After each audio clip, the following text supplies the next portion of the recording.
So today I'm going to talk to you about some ideas for moving your life from complex to simple, from complex living to simple living. I got these 6 points from an article in Daily Meditations. Daily Meditations is a daily meditation email that I get with lots of great ideas. So the first point for moving from complex to simple is getting rid of the clutter. Now, I did a vlog a couple of weeks ago that focused on this, and so you can look at that for some extra ideas, but here are some additional thoughts around getting rid of clutter. A cluttered desk can cause a lot of stress and anxiety. When you clear the desk, you lessen the distractions around you, and you're able to focus on one item at a time and get it done.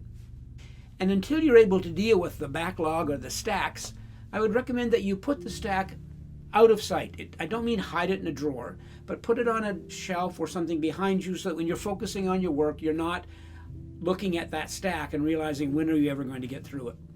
There are many ways of dealing with clutter. You can sort things out and put them in storage containers or have things organized in a drawer. Clutter is a real problem.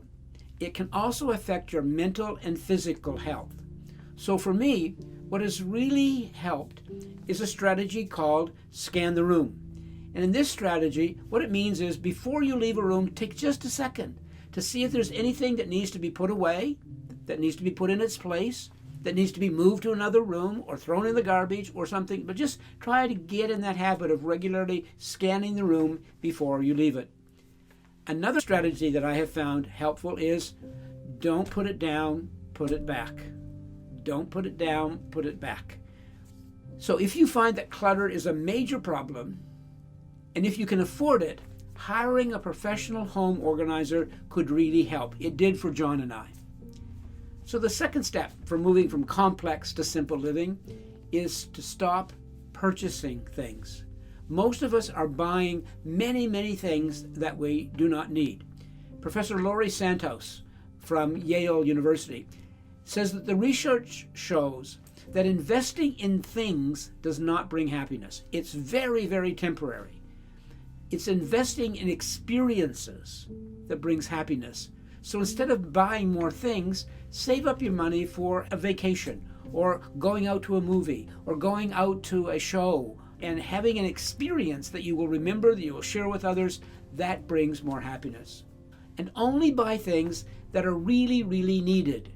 And don't upgrade unless necessary. I have found that every time I upgrade my iPhone or my iPad or anything, it not only costs money, but it complicates life getting used to the new technology.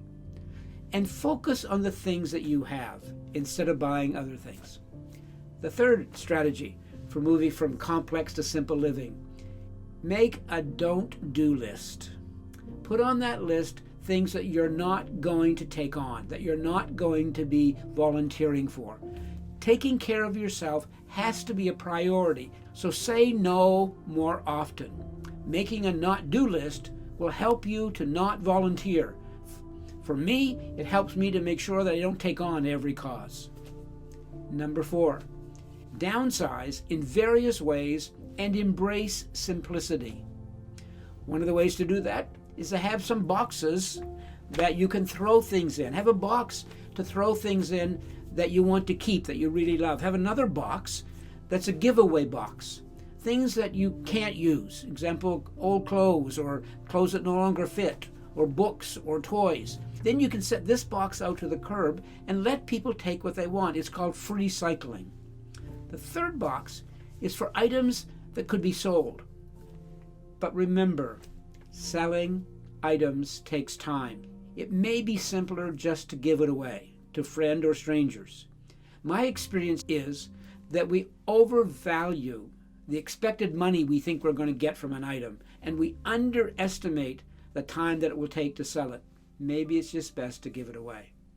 And the fourth box is your throwaway box. Old newspapers, magazines, food that's expired, etc., junk mail, a throwaway box. The fifth step for moving from complex to simple is educate yourself about simple living. Read minimalism websites. And if you're interested in the idea of living a life with less, go to one of the many minimalism websites and YouTube videos that can educate you about this lifestyle, and they're usually free. We've attached a link below to some ideas. And finally, do monthly monitoring. Take a look around and see what you can get rid of. Personally, I'm very attracted to the concept of moving from complex to simple living. These points have been helpful to me. Please share with me other ideas that you might have about simplifying your life. I hope you found this video helpful. Please share it with your family and friends. And please hit the like button and the subscribe button and pass it on to others. It's free to subscribe to this channel, and it can make a major difference for us, and you can cancel at any time. Thank you.